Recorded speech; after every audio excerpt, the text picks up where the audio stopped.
Hi students, ఎలా ఉన్నారు? Welcome to Purna academy. నేను మీ పూర్ణ ఫిజిక్స్ సార్ని. ఈరోజు మనం రేపు మీరు రాయబోయే 2026 ఈఏపీ సెట్ ఎంసెట్కి సంబంధించి ఫిజిక్స్ రోడ్ మ్యాప్ చూద్దాం. Right, both MPC and BiPC స్టూడెంట్స్కి జాగ్రత్త చూడండి లాస్ట్ వరకు. ఖచ్చితంగా డెఫినెట్గా మీకు మంచి స్కోర్ వస్తే బెటర్ ప్యాకేజీ ఎట్లా వస్తుంది, అప్ టు 40 lakhs. రైట్, ఓకేనా? టాప్ 10 కాలేజీలు రావాలంటే ఏం చేయాలి, టాప్ 5 కాలేజెస్ రావాలంటే ఎట్లా ప్రిపేర్ అవ్వాలి ఒకసారి చూద్దాం. వీటన్నిటికీ మనకు మెయిన్ ఫిజిక్సే టర్నింగ్ పాయింట్ అని మీకు తెలుసాం. రైటా? ఫిజిక్స్లో స్కోర్ వస్తే డెఫినెట్గా మంచి ర్యాంక్ వస్తుంది. అట్లా నేను ఫిజిక్స్లో వస్తేనే వచ్చిద్దని చెప్పట్లేదు. ఫిజిక్స్ కొంచెం డిఫికల్టీగా ఫీల్ అవుతారు కాబట్టి ఫిజిక్స్లో కనుక మంచిగా స్కోర్ చేస్తే డెఫినెట్గా మంచి ర్యాంక్ వస్తుంది.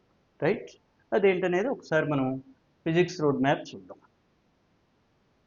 ఇందులో మనకి 0 లెవెల్ నుంచి ర్యాంకర్స్ లెవెల్ వరకు, లైక్ అప్ టు మీరు 5 to 7 lakh ప్యాకేజీ రావాలన్నా, 40 lakh ప్యాకేజీ రావాలన్నా, మంచి కాలేజీలో సీట్లు రావాలి. రైట్, సో దానికి సంబంధించి ఈ రోడ్ మ్యాప్లో ఫస్ట్ పాయింట్ వచ్చేసి మనకి సిలబస్ ఎట్లా, ఎగ్జామ్ ప్యాటర్న్ ఏంటి. సిలబస్ ఏంటో మనకి మన ఏపీ టీఎస్ సంబంధించి ఈ video both AP and TS, Andhra Pradesh and Telangana state, ఇద్దరు తెలుగు స్టూడెంట్స్ అందరికీ ఉపయోగించిన వీడియో. సో అందరూ చూడడం, బోత్ ఎంపీసీ అండ్ బైపీసీ. ముఖ్యంగా మనకి సిలబస్ అనేది మీరు ఒకసారి చెక్ చేసుకోవాలి. దానికి సంబంధించి సపరేట్ వీడియో చేద్దాము. జస్ట్ మనకి రోడ్ మ్యాప్ అంతే, ఎట్లా చేస్తే మంచి ర్యాంక్ వస్తుంది, బెటర్ ప్లేస్మెంట్స్ వస్తాయి, మంచి కాలేజీ వస్తే బెటర్ ప్యాకేజ్ వస్తుంది అనేది ప్లాన్ చేయబోతున్నాం. రైట్, ఇవి తర్వాత నిదానంగా సపరేట్ వీడియో చేద్దాం. ఇంటర్ బుక్స్, ఐపీ బుక్స్ ఉన్నాయి కదా, టెక్స్ట్ బుక్స్, అట్లాగే సిబిఎస్ఈ, ఇవి text books, only text books. ఇది చూడటం వల్ల మీకు కాన్సెప్ట్స్ క్లారిటీ వస్తుంది, రైట్? సిబిఎస్ఈ బుక్స్ కానీ, ఎన్సీఆర్టీ బుక్స్ కానీ, మన ఇంటర్మీడియట్ బుక్స్ కానీ చూడటం వల్ల కాన్సెప్ట్ క్లారిటీ వస్తుంది, గ్రిప్ వస్తుంది. ఇప్పుడు మన ఫిజిక్స్లో మొత్తం టోటల్గా 40 మార్క్స్కి ఉంటాయి కదా. మ్యాథ్స్కి అయితే 80 మార్క్స్, కెమిస్ట్రీ 40 మార్క్స్, ఫిజిక్స్ కూడా 40 మార్క్స్. ఈ క్లాసిఫికేషన్ అంతా తర్వాత మళ్ళీ చూద్దాం వేరే వీడియోలో. సో ఓన్లీ ఫిజిక్స్ వరకే మాట్లాడుతున్నాం కాబట్టి 40 మార్క్స్. ఇందులో నో నెగిటివ్ మార్కింగ్ అనేది ఉండదు. రైట్, ఇది ఒకటి చూడాలి. తర్వాత ఇది సిలబస్ సంబంధించాం. ఎగ్జామ్ ప్యాటర్న్ 40 క్వశ్చన్స్ ఉంటాయి, 40 క్వశ్చన్స్ రాస్తారు, నెగిటివ్ మార్కింగ్ లేదు కాబట్టి ఈ 40 ఎట్లా చేయాలి అనేది చూద్దాం. రైట్, తర్వాత 2 బెస్ట్ బుక్స్ వచ్చేసరికి మనకి టెక్స్ట్ బుక్స్ ఇందా చూసాము. సారీ, ఏపీకి సంబంధించి, టీఎస్కి సంబంధించి, అట్లాగే CBSE, NCERT books text book follow అవ్వాలి. ఇది ఫాలో అవటం వల్ల కాన్సెప్ట్స్ మీకు క్లారిటీ వస్తుంది, అంటే బేస్ స్ట్రాంగ్ అవుతుంది. తర్వాత గైడ్ వచ్చేసి మనకి, నేను ఇది ప్రమోట్ చేయట్లేదు, మెయిన్ ఏంటంటే శ్రీ చైతన్య మెటీరియల్ కానీ, నారాయణ మెటీరియల్ కానీ, లేదా అరిహంత్ సిరీస్ కానీ, దిశ పబ్లికేషన్ కానీ, ఏదో ఒక బుక్, నంబర్ ఆఫ్ బుక్స్ ఏమి వద్దు మీకు, ఏదో ఒక మెటీరియల్. మనకు కొత్త బుక్సే కావాలా సార్ అంటే కొత్త బుక్స్ కూడా అవసరం లేదు. మీకు మార్కెట్లో, సండే మార్కెట్లో కానీ లేదా ఓల్డ్ బుక్ షాపుల్లో మెటీరియల్స్ దొరుకుతాయి, మాడ్యూల్స్ దొరుకుతాయి. శ్రీ చైతన్య సంబంధించినవి కానీ, నారాయణ సంబంధించినవి కానీ మాడ్యూల్స్ దొరుకుతాయి. స్టాఫ్ ఎట్లా ఉన్నా అంటే వాళ్ళని పాయింట్అవుట్ చేయట్లేదా, మెటీరియల్ అయితే బాగుంటుంది, ఇది ప్రిపేర్ అవ్వచ్చు మీరు. రైట్, ఇదేంటి మనకి ప్రాబ్లమ్స్ ప్రాక్టీస్ చేయటం కోసం, మెయిన్ కీవర్డ్ ఇదే కదా మనకి ర్యాంక్ రావడానికి. న్యూమరికల్స్ ప్రాక్టీస్ చేయడానికి ఏదో ఒక మెటీరియల్ ఖచ్చితంగా మనకు కావాలి. రైట్, అది గైడ్. తర్వాత మీకు థర్డ్ వన్ వచ్చేసి చాప్టర్ వైజ్ స్ట్రాటజీ. మీరు ఒక్కొక్క చాప్టర్కి కనీసం 200 MCQs చేయాలి, మినిమం 200 MCQs ఒక్కొక్క చాప్టర్కి చేయాలి. అది కూడా మీకు ఒక ఆర్డర్లో చేయటం కాదు. ఇందులో ఏంటి, హై వెయిటేజీ టాపిక్స్ ఉంటాయి, లో వెయిటేజీ టాపిక్స్ ఉంటాయి, చూద్దాం. రైట్. అట్లా మీరు ఒక్కొక్క టాపిక్కి, ఓకేనా, ఈచ్ సబ్ టాపిక్కి కనీసం 5 నుంచి 10 న్యూమరికల్స్ చేయాల్సి ఉంటుంది. ఓవరాల్గా చాప్టర్కి వచ్చేసరికి 200 మినిమం న్యూమరికల్స్ ఎంసీక్యూస్ చేయాలి. ఇంకెక్కువ చేస్తే ఇంకా బెటర్ మీ టైంని బట్టి. ఇందులో ఎట్లా క్లాసిఫై చేశానంటే నేను first one easy quick scoring topics అన్నమాట. అంటే హై వెయిటేజీ ఉండాలి, మనకి హై స్కోర్ రావాలి, త్వరగా స్కోర్ వచ్చేటువంటి టాపిక్స్. అట్లాగే 2 మీడియం, రిపీటెడ్ క్వశ్చన్స్ వస్తాయి కదా, మనం ఈ పీవైక్యూస్ చేస్తే కానీ ఏది రిపీటెడ్ అనేది తెలియదు. అట్లా మనకి నెక్స్ట్ చూద్దాం, పీవైక్యూ వచ్చినప్పుడు అక్కడ చెప్దాం. అట్లా రిపీటెడ్ క్వశ్చన్స్, మీడియం లెవెల్లో ఉన్నటువంటి క్వశ్చన్స్ చేయాలి. తర్వాత మనకి ఇక్కడ ఏంటంటే 2-3 ఇయర్స్ నుంచి డిఫికల్టీ లెవెల్ పెంచడం పేపర్, ఎంసెట్ కూడా, ఈఏపీ సెట్ కూడా, ఓకేనా. లాస్ట్గా ఇచ్చినటువంటి ప్రయారిటీ తీసుకుని టాప్ క్వశ్చన్స్ ఏవైతే ఇచ్చాడో, ఏ టాపిక్స్కి రిలవెంట్గా ఇచ్చాడో అవి ఎక్కువ ప్రిపేర్ అవ్వాల్సి ఉంటుంది. రైట్. అట్లా డిఫికల్టీ లెవెల్ కూడా వదిలిపెట్టకూడదు. అట్లా మనం ఈజీ, మీడియం, డిఫికల్టీ లెవెల్ చేస్తాం. ఇందులో మనకు క్వశ్చన్స్ ఏంటో, హై వెయిటేజ్ చాప్టర్స్ ఉంటాయి, హై వెయిటేజీ టాపిక్స్ ఉంటాయి, వీటికి సపరేట్గా మళ్ళీ వీడియో చేద్దాం మనం. అదేవిధంగా లో వెయిటేజీ చాప్టర్స్, అంటే ఒక చాప్టర్ తీసుకుంటే అది 1 మార్క్ వచ్చే విధంగా. మన ఫిజిక్స్లో ఏంటంటే మొత్తం 30 చాప్టర్లు ఉన్నాయి, ప్రతి చాప్టర్ నుంచి డెఫినెట్గా ఒక క్వశ్చన్ వస్తుంది, ఒక ఫిజికల్ వరల్డ్ తప్ప, ఓకేనా. ఇప్పుడు కొత్తగా ఇచ్చిన సిలబస్లో అసలు ఫిజికల్ వరల్డ్ తీసేసాడు, ఓకేనా. ఇప్పుడు మీరు రాయిపోయేటువంటి సెకండ్ ఇయర్ పిల్లలు కాబట్టి మీకు సిలబస్సే ఉంది దాదాపుగా. తెలంగాణ స్టేట్ వాళ్ళకైతే ఫిజికల్ వరల్డ్ నుంచి ఒక క్వశ్చన్ ఇస్తున్నాడు, ఏపీ వాళ్ళకి ఇవ్వట్లేదు. రైట్. సరే, అట్లా మనకి హై వెయిటేజీ, లో వెయిటేజీ టాపిక్స్ చూస్తూ ఉన్నాం. రైట్.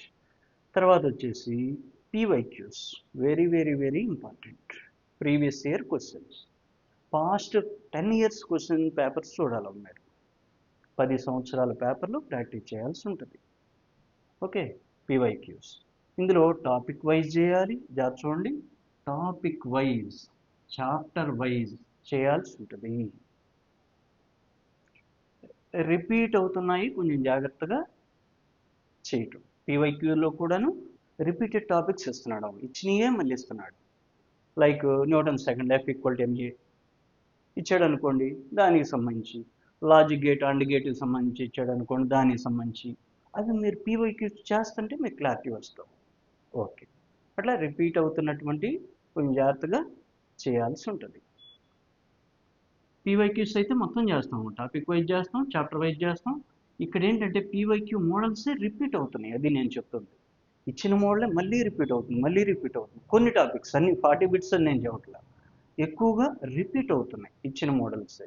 అందుకని మనకి పీవైక్యూ అనేది కీవర్డ్ అవుతుందా, పీవైక్యూస్ని వదిలిపెట్టొద్దు. రైట్. తర్వాత 1 షాట్ వీడియోస్ చూడాల్సి ఉంటుంది మీరు, అంటే chapter wise. For example units and measurement ఉంది, ఒక వీడియో. సెమీకండక్టర్ ఎలక్ట్రానిక్స్ ఉంది, ఒక వీడియో.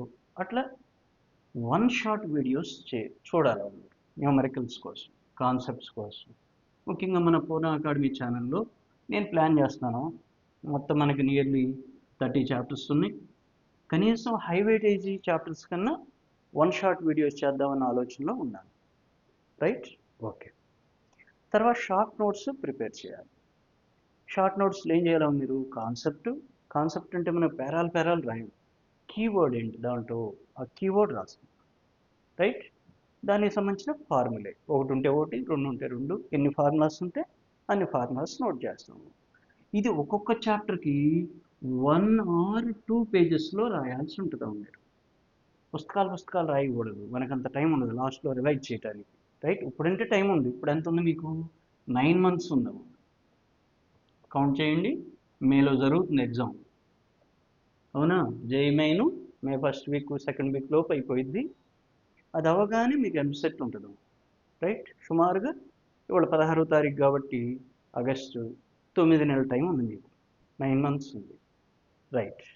దీని ప్రకారం మనం సపరేట్ వీడియోస్ చేద్దాం. ఇంకా ఇప్పుడు ప్రజెంట్ జస్ట్ రోడ్ మ్యాప్ గురించే మాట్లాడుతున్నాం. అట్లా మీకు కాన్సెప్ట్ ఫార్ములే కలిపి 1 or 2 పేజెస్లో ఒక్కొక్క చాప్టర్ వచ్చే విధంగా చేయాలి. ఫర్ ఎగ్జాంపుల్ మనం 30 చాప్టర్లు అనుకున్నాం, 30 పేజీలు లేదు 60 పేజీలు మ్యాక్సిమం టోటల్ ఫిజిక్స్ సిలబస్. దాన్ని మనం షార్ట్ నోట్ అంటాం. ఇందులోనే కాన్సెప్ట్ వస్తుంది, ఇందులోనే ఫార్ములే వస్తుంది, రైట్. ఇంకా మీకు కావాలంటే మైండ్ మ్యాప్ ఎంటర్ చేయొచ్చు. నిమోనిక్స్ అంటాం, కొండ గుర్తులు అంటాం కదా, అట్లా నిమోనిక్స్ గుర్తుపెట్టుకోవచ్చు. కొన్ని డిఫరెంట్ కలర్స్తో, ఇది ఎట్లా డిఫరెంట్ కలర్స్తో మీరు నోట్ చేయొచ్చు, రైట్. ఇది కూడా ఇంపార్టెంట్ రోల్ ప్లే చేస్తాం మనకు ర్యాంక్లో. తర్వాత డైలీ వీక్లీ రొటీన్ ఏం చేయాలి మీరు? డైలీ 2 hours ప్రాక్టీస్కి అట్ పెట్టుకోవాలి. ఫిజిక్స్ వరకు మినిమం 24 hours-లో 2 hours ఖచ్చితంగా మీరు ప్రాక్టీస్కి ఇవ్వాలి. కాన్సెప్టు న్యూమరికల్స్ చేయాలి. ఎట్లా చేయాలి? మనం టాపిక్ వైజ్ చేయాలి, రైట్. టాపిక్ వైజ్ చేయాలి డైలీ. మీకు ఏ టాపిక్ అయితే కాలేజీలో జరుగుతుందో, కాలేజీలో ఓ టాపిక్ జరిగి మీరు ఇంకో టాపిక్ ప్రిపేర్ అవ్వద్దు. ముఖ్యంగా మీరు ఇప్పుడు సెకండ్ ఇయర్లో ఉంటారు కాబట్టి, ఈవెన్ ఫస్ట్ ఇయర్ స్టూడెంట్స్ చూస్తున్నప్పటికీ ఇప్పుడు వీడియో వాళ్ళైనా సరే మీ క్లాస్లో ఏ చాప్టర్ అయితే రన్ అవుతుందో ఆ చాప్టర్కి సంబంధించి ఆ టాపిక్ వైజ్ ప్రాక్టీస్ చేయండి, రైట్. ఏం చేయాలి? కాన్సెప్ట్ ప్రిపేర్ అవ్వాలి, న్యూమరికల్స్ చేయాలి. చెప్పాం కదా, ఒక్కొక్క చాప్టర్లో కనీసం 200 న్యూమరికల్స్ చేయాలి, ఎంసీక్యూస్, రైట్. దీనికి సంబంధించి డైలీ పార్ట్ టెస్ట్ లాగా టాపిక్ వైజ్ టెస్ట్ పెట్టుకోండి మీకు మీరే. టైమర్తో పెట్టుకోవాలి, ఇది ఇంపార్టెంట్. టైమర్ మీ ఇష్టం, ఏదో ఒక టైం, వాచ్లో కానీ క్లాక్లో కానీ సెల్ ఫోన్లో కానీ ఎక్కడైనా మనం టైంని కనెక్ట్ చేసి ఎగ్జామ్ రాయండి, రైట్. ఎన్ని బిట్లు ఇస్తారంటే అది మీకు మీరు టెస్ట్ చేసుకోండి, రైట్. ఇదేంటి ర్యాంక్ బెటర్గా వస్తే బెటర్ ప్లేస్మెంట్స్ వస్తాయేమో, రైట్. 5 to 7 lakhs రావచ్చు, అబౌవ్ 40 lakhs రావచ్చు, డిఫరెంట్ ఉన్నాయి, అవన్నీ చూద్దాం. మరి మీకోసమే కాబట్టి మీరు అట్లా ఓన్గా టెస్ట్ చేసుకోండి ఎంతవరకు రాయగలుగుతున్నాం అనేది. తర్వాత వీక్లీ ఏంటి? మీకు రివిజన్ చేయాలి, పీవైక్యూస్ ఏవైతే ఉన్నాయో ఇవి చెక్ చేసుకోవాలి మీరు. తర్వాత ఇక్కడ పార్ట్ టెస్ట్ రాయాలి. ఓ చాప్టర్ కంప్లీట్ అయింది అనుకోండి, లేదు సగం చాప్టర్ కంప్లీట్ అయింది, దాని మీద టెస్ట్ పెట్టుకోండి. సరే కొన్ని కాలేజీలు ప్రైవేట్ కాలేజీలు పెడితే, గవర్నమెంట్ పిల్లలు అయితే ఓన్గా టెస్ట్ చేసుకోవచ్చు. మీరు ఓ 10 బిట్లే పెట్టుకోండి, ర్యాండమ్గా తీసుకోండి. మీకు వచ్చిన బిట్లు కాకుండా ర్యాండమ్గా ఓ 10-20 బిట్లు పెట్టుకుని టైమర్ పెట్టుకుని మీరు ప్రాక్టీస్ చేయండి. ఇక్కడ ఏంటంటే ఎర్రర్ అనాలిసిస్ చేయాలి మీరు.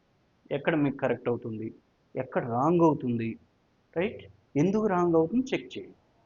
అట్లా మీరు నంబర్ ఆఫ్ ఎగ్జామ్స్ రాస్తే ఈ ఎర్రర్ అనాలిసిస్ వల్ల మనకు ఉపయోగం ఏంటంటే ఎక్కడ మిస్టేక్ జరుగుతుందో మీరు ఐడెంటిఫై చేయగలుగుతారు, ఓకేనా. ఇది మోస్ట్ ఇంపార్టెంట్, ఎర్రర్ అనాలిసిస్. కాబట్టి బుక్ పెట్టుకోండి డే వైజ్. ఇదిగో పలానా రోజు పలానాది నాకు ఎర్రర్ వచ్చింది, పలానా కాన్సెప్ట్ జెనడయోడ్ మీద వచ్చింది, రైట్. డైమెన్షన్ మీద వచ్చింది, ఎర్రర్స్ మీద వచ్చింది, యంగ్స్ డబుల్ స్లిట్ ఎక్స్పెరిమెంట్ మీద వచ్చింది. మీరు ఏది చేస్తే టాపిక్, రైట్. తర్వాత మంత్లీ పార్ట్ టెస్ట్ పెట్టుకోండి, ఓకేనా. ఇది మీకు ఈ పెర్ఫార్మెన్స్ ఏంటంటే చెక్ చేయాలి, అంటే మీకు ఎక్కడ మిస్టేక్స్ పోతున్నాయో ఈ మంత్లీ టెస్ట్లో కూడా చెక్ చేసుకోవాలి. లాస్ట్కి మార్క్ టెస్ట్లో మనం ఏంటి సిలబస్ మొత్తం అయిపోయినా చేస్తాం. ఈ మార్క్ టెస్ట్ల గురించి స్పెషల్గా ఒక వీడియో చేద్దాము.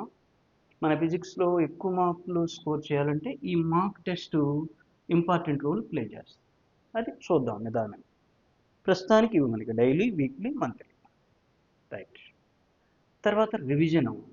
జనరల్గా మీరు ఏం చేస్తారు? ఓ టాపిక్ చదివేసి వదిలేస్తారు, తర్వాత రెండో టాపిక్లోకి వెళ్తారు, అది చదివి వదిలేస్తారు. ఓ చాప్టర్ అయిపోయింది వదిలేస్తారు, రెండో చాప్టర్ అయిపోయింది దాన్ని వదిలేస్తారు, వెళ్ళిపోతూ ఉంటారు. మీకు టైం గ్రాడ్యువల్గా రన్ అవుతున్న కొద్దీ మీకు పాత గుర్తుండవు. మరి గుర్తుండాలంటే ఏం చేయాలి? డే వైజ్ ప్రాక్టీస్ చేస్తారు ఒక టాపిక్కి సంబంధించి. వీక్ వైజ్ మీకు వీక్లీ ఎంత సిలబస్ అయిందో అది రివైజ్ చేస్తారు. అంటే డే 1, 2, 3, 4, 5, 6, 7 మొత్తం రివైజ్ చేయాలి. మళ్ళీ వీక్ ఒకసారి, మళ్ళీ 6-7 రోజుల్లో జరిగింది మొత్తం రివైజ్ చేయాలి. తర్వాత చాప్టర్ కంప్లీట్ అయిపోద్ది కదా, ఆ చాప్టర్ కంప్లీట్ అయిపోయినా మళ్ళీ రివిజన్ చేయండి. ఏ చేసినా మీకు మీకోసమే కదా. సో ఇది మోస్ట్ ఇంపార్టెంట్. ఇది కూడా రివిజన్. రివిజన్ అన్నిటికంటే కూడా ఈ ప్రాక్టీస్ రివిజన్ మోస్ట్ ఇంపార్టెంట్ మనకి. అట్లా ఫ్రీక్వెంట్గా చేయాలి మీరు. అదే మన ఫిజిక్స్లో సక్సెస్. మీకేంటి న్యూమరికల్ తీసుకుంటారు, చేస్తూ ఉంటారు, మధ్యలో రాగానే అయిపోయి, రైట్. అంటే మిమ్మల్ని డిసప్పాయింట్ చేయట్లేదు, దాన్ని ఓవర్కమ్ ఎట్లా చేయాలో చెప్తున్నా. అదేంటంటే మీ కాన్సెప్ట్ క్లారిటీ ఉంటుంది, కానీ న్యూమరికల్ ఏ ఫార్ములా తీసుకోవాలి, ఎట్లా క్యాలిక్యులేట్ చేయాలి, తక్కువ టైంలో ఎట్లా చేయాలి, ఇవన్నీ మనకు రావాలంటే మెయిన్ రివిజన్. ఈ విధంగా ఫ్రీక్వెంట్గా కనుక మీరు రివైజ్ చేస్తూ ఉంటే మీరు ఈజీగా ఫిజిక్స్ న్యూమరికల్స్ ప్రాబ్లమ్స్ చేయగలుగుతారు, రైట్. ఓకే. తర్వాత జేఈ నీట్కి సంబంధించి పీవైక్యూస్ చెక్ చేయాలి, కొన్ని చేయాలి, అన్నీ కాదు. జాగ్రత్త చూడండి, రిపీటెడ్గా వచ్చే టాపిక్స్ ఉంటాయి మనకి ఎంసెట్లో ఈ 30 చాప్టర్లో. ఆ టాపిక్స్ సంబంధించి నీటు జేఈకి సంబంధించి PYQs previous year questions selected చూస్తాం, మొత్తం చూడము, జాగ్రత్త. ఈ గత 2 సంవత్సరాల నుంచి మన పేపర్ లెవెల్ పెంచాడు. ఒకసారి మీరు చెక్ చేయండి, పాత ఆర్టికల్ 2-3 ఇయర్స్ పేపర్స్కి లెవెల్ పెంచాడు, రైట్. సో జేఈ మెయిన్ నీటికి సంబంధించినటువంటి ఓన్లీ ప్రీవియస్ ఇయర్ క్వశ్చన్స్, అది కూడాను మనకి ఎంసెట్లో ఏ ఏ టాపిక్స్ మీద ఎక్కువగా ఇస్తున్నాడో ఫ్రీక్వెంట్లీ ఆస్క్డ్ టాపిక్స్, రిపీటెడ్గా ఇచ్చేటువంటి టాపిక్స్, అవి మాత్రమే చెక్ చేయండి. మొత్తం చూస్తాం సార్ సిలబస్ ప్రకారం అంటే మీకు టైం ఉంటే ఓపుకుంటే మొత్తం చూడొచ్చు, వెళ్ళండి గుడ్, రైట్. ఓకే. తర్వాత ఇక్కడ చూడండి, మార్క్స్ వర్సెస్ ర్యాంక్ స్ట్రాటజీ. అంటే నేను సుమారుగా చెబుతున్నాను, ఎగ్జాక్ట్ అని కాదు. ఓ 2 మార్కులు అటు ఇటు ఉండొచ్చు, ర్యాంక్ కొంచెం అటు ఇటుగా ఉండొచ్చు.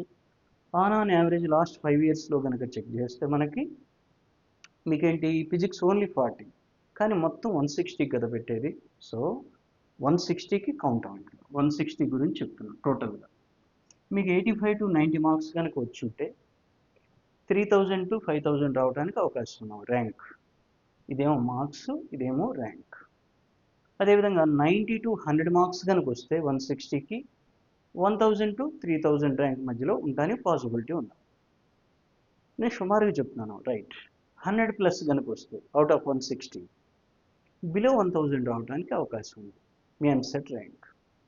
ఎక్కువగా మనకు వచ్చేది మోడరేట్గా చదివిన పిల్లలకి 80+, అరౌండ్ 80 దగ్గరలో కనుక ఉంటే మీకు బిలో 10,000 అబవ్ కాదు, బిలో 10,000 ర్యాంక్ రావడానికి అవకాశం ఉంది. ఏంటిది 80, 160కి 50% కనుక వస్తే సుమారుగా మీకు బిలో 10,000 ర్యాంక్ రావడానికి పాసిబిలిటీ ఉంటుంది. బిలో 10,000 వస్తే ఏంటి సార్ అంటే మంచి మంచి కాలేజీల్లో మనకు అడ్మిషన్ దొరికిద్దాం. మరి మంచి కాలేజీల్లో దొరికితే ఉపయోగం ఏంటి మనకంటే మనకి ప్యాకేజెస్, మంచి ప్యాకేజెస్ ఉంటాయి, రైట్. ఇక్కడ చూడండి, మనకి ప్లేస్మెంట్ ఇచ్చే కాలేజీలు కొన్ని ఉంటాయి, అన్నిటిలో ప్లేస్మెంట్స్ ఉండవు, రైట్. మరి ప్లేస్మెంట్స్ ఉండేటువంటి కాలేజీలో మనకి సీట్ రావాలంటే ఏంటి, మంచి ర్యాంక్ రావాలి. మంచి ర్యాంక్ రావాలంటే ఏంటి, సుమారుగా 80+ మార్క్స్ తెచ్చుకోవాలి. అంటే సగం మార్క్స్ తెచ్చుకుంటే మీరు దగ్గర దగ్గర 10,000 ర్యాంక్ దగ్గరలో ఉంటారు, ఓకేనా. మంచి మంచి కాలేజీలు రావడానికి అవకాశం ఉంది. ఇందులో లాస్ట్ దానికి సంబంధించి చెప్తున్నాం. పేరెంట్స్ కూడా చూడండి ఒకసారి, ప్లేస్మెంట్ ఆపర్చునిటీస్, వీటికి సంబంధించి కూడా సపరేట్గా క్లియర్గా వీడియో చేద్దాము, ఎందుకంటే పేరెంట్స్కి కూడా ఉపయోగం, రైట్. వాళ్ళు కూడా పేమెంట్ చేయాలంటే 4 ఇయర్స్ కొంచెం అందరికీ అమౌంట్ ఉండదు, కొంతమంది ఇబ్బందుల్లో ఉంటారు, కొంతమంది పేమెంట్ చేయగలిగిన వాళ్ళు ఉంటారు, రైట్. అట్లా మనకి ఈ ప్లేస్మెంట్ ఆపర్చునిటీస్ ఇచ్చేటువంటి కాలేజీలు ఏవైతే ఉన్నాయో వాటిల్లో మనకు గనక సీట్ రావాలంటే బెటర్ ర్యాంక్ రావాలి. బెటర్ ర్యాంక్ రావాలంటే అబవ్ 80 మార్క్స్ తెచ్చుకుంటానికి ప్లాన్ చేయండి. అంటే మీరు టార్గెట్ 100 మార్క్స్ కనుక పెట్టుకుంటే 80 to 100 మధ్యలో మీకు రావడానికి అవకాశం ఉంటుంది. 80 to 100 మధ్యలో వస్తే 1000 ర్యాంక్ నుంచి 10,000 ర్యాంక్ మధ్యలో ఉంటారు, ఉంటే బెటర్ కాలేజీలు వస్తాయి, రైట్. వస్తే ఏమవుతుందో చూడండి, టాప్ 10 కాలేజీలో కనుక మీకు వస్తే 5 lakh to 7 lakh ప్యాకేజీతో మీకు ప్లేస్ అవుతారు, మంచి మంచి కంపెనీల్లో ప్లేస్ అవుతారు, ఎసెంచర్ కానీ, టీసీఎస్ కానీ, ఎట్సెట్రా. అదేవిధంగా టాప్ 5 కాలేజెస్ ఉన్నాయి మనకి తెలంగాణలో కానీ, ఏపీలో కానీ టాప్ 5 కాలేజీలు ఉన్నాయి, టాప్ 10 కాలేజీలు ఉన్నాయి. అవన్నీ నిదానంగా చూద్దాం. ఒకవేళ టాప్ 5 కాలేజీలో వస్తే 40 lakh ప్యాకేజెస్ కూడా ఉన్నాయి. 40 లక్షల ప్యాకేజీ, రైట్? అట్లా మనకి మీకు వచ్చిన మార్క్స్ని బేస్ చేసుకుని, అంటే ఓన్లీ ఫిజిక్స్లో వస్తేనే వచ్చిందని నేను చెప్పట్లేదు. ఓవరాల్గా 160కి రావాలి. ఇందులో కీలకం ఏంటంటే మన ఫిజిక్స్. ఓకే కదా? న్యూమరికల్స్ బాగా చేయగలిగితే స్కోర్ బాగా వస్తుంది. స్కోర్ బాగా వస్తే మంచి ర్యాంక్ వస్తుంది. మంచి ర్యాంక్ వస్తే మంచి కాలేజీలో సీట్ వస్తుంది. మంచి కాలేజీలో సీట్ వస్తే మంచి ప్లేస్మెంట్ వస్తుంది. ఓకేనా? మంచిగా సెటిల్ అవ్వడానికి అవకాశం ఉంటుంది. మీ పేరెంట్స్కి కూడాను కొంచెం బర్డన్ తగ్గించినట్టు ఉండిద్దాం, రైట్? మంచి కాలేజీలో రావడం వల్ల మీరు ఫీజు కట్టే పని ఉండదు. ప్లస్ 4 years అయిపోయిన తర్వాత మంచి ప్యాకేజీతో బయటకు వస్తారు, రైట్? అందరికీ మంచి జరుగుతుంది, రైట్? ఇక్కడ కాంపిటీషన్ కనుక చూస్తే మీకు ఏపీలో సుమారుగా 3 లక్షల మంది, తెలంగాణలో సుమారుగా 2 లక్షలు, రౌండ్ ఫిగర్ చెప్తున్నాను సుమారుగా. టోటల్గా 5 లక్షల మంది రాస్తారు ఇయర్లీ. ఏపీటీఎస్ కలిపి ఎంసెట్కి సుమారుగా 5 లక్షల మంది రాస్తారు అనుకుంటే, ఇందులో మన కాంపిటీషన్ అంతా సీరియస్గా ప్రిపేర్ అయ్యేవాళ్ళు ఎంతమంది అంటే కేవలం 50,000 మందే ఉంటారు, రైట్? సీరియస్గా ఖచ్చితంగా మనం ర్యాంక్ కొట్టాలి అనేవాళ్ళు 50,000 మంది మాత్రమే ఉంటారు సుమారుగా. సో దట్ మనం 50,000 మందిలో మంచిగా కనుక పెర్ఫామ్ చేస్తే, ప్రాక్టీస్ చేస్తే, జాగ్రత్తగా చదువుకుంటే 9 నెలలు ఉంది కాబట్టి మనకు మంచి మార్క్స్ వస్తేమో మంచి ర్యాంక్ వస్తుంది, మంచి కాలేజీలో సీట్ వస్తుంది, మంచి ప్లేస్మెంట్స్ వస్తుంది, రైట్? ఈ ప్లేస్మెంట్స్, మార్క్స్, ఈ కేటగరైజేషన్ వీటి గురించి కూడా సపరేట్గా డిస్కస్ చేద్దాం. ఓకే, ఇట్లా మనకి ఈఏపీ సెట్ సంబంధించి ఎంపీసీ బైపీసీ వాళ్ళకి కలిపి ఇది ఫిజిక్స్ సంబంధించిన రోడ్ మ్యాప్. ముఖ్యంగా నెగిటివ్ మార్కింగ్ లేదు, ఓకేనా? ఈ చీట్ కోడ్స్, ఇవి రిమైనింగ్ క్వశ్చన్స్ మనకు తెలిసి ఆప్షన్ పెట్టిన తర్వాత మిగిలిన క్వశ్చన్లు ఎట్లా చేయాలి ఏంటనేది తర్వాత చూద్దాం. నిదానంగా వేరే వీడియోలో నేను చేస్తాను, ఇప్పటికే ల్యాగ్ అవుతుంది, రైట్? ఈ వీడియో కావాలంటే ఈ బోర్డు ఒకసారి స్క్రీన్ షాట్ తీసుకున్నామా? ఓకే, ఇక్కడ మీరు ఈవెన్ 0 లెవెల్లో ఉందా, నేనేం చేయలేదు సార్, ఫస్ట్ ఇయర్ ఏం చేయలేదు, సెకండ్ ఇయర్ అగస్ట్ అయిపోతుంది, ఇంకా ఏం చేయలేదు అనుకున్నప్పటికీ మీరు 0 నుంచి స్టార్ట్ చేసినా, ఇప్పుడు స్టార్ట్ చేసినా కానీ మీరు ర్యాంక్ కొట్టచ్చు, ర్యాంకర్స్ లెవెల్కి వెళ్ళొచ్చు, ఈ లెవెల్కి వెళ్ళొచ్చు, జాగ్రత్తగా ప్రాక్టీస్ చేస్తాను. సో వీటికి సంబంధించి నేను చెప్పాను కదా, short notes, okay, 1 shot videos నేను మన పూనా అకాడమీ అనేటువంటి ఛానల్లో హై వెయిటేజీ చాప్టర్స్ అది ప్లాన్ చేసి నేను వీడియోస్ తీసి మంచిగా ఆ న్యూమరికల్స్ కానీ కాన్సెప్ట్స్ కానీ మీకు ఎప్పటికప్పుడు అప్లోడ్ చేస్తూ ఉంటాను, అందరికి ఉపయోగపడే విధంగా. ఎందుకంటే నా ఛానల్ కూడా మీరు ఆదరిస్తున్నారు, ఓకేనా? సబ్స్క్రైబ్ చేస్తున్నారు, లైక్ చేస్తున్నారు. సో ఇదే విధంగా కంటిన్యూ చేయడం, మీ ఫ్రెండ్స్కి కూడా ఫార్వర్డ్ చేయండి, వాళ్ళకి కూడా ఉపయోగపడుతుంది, ఓకేనా? అవసరమైన వాళ్ళందరికీ నా వీడియోస్ ఫార్వర్డ్ చేయండి, నా ఛానల్ని సపోర్ట్ చేయండి, ఓకేనా? ఇప్పుడు వరకు మంచిగా సపోర్ట్ చేస్తున్నారు, అందరికీ థ్యాంక్ యూ. మళ్ళీ నెక్స్ట్ వీడియోలో కలుద్దాం.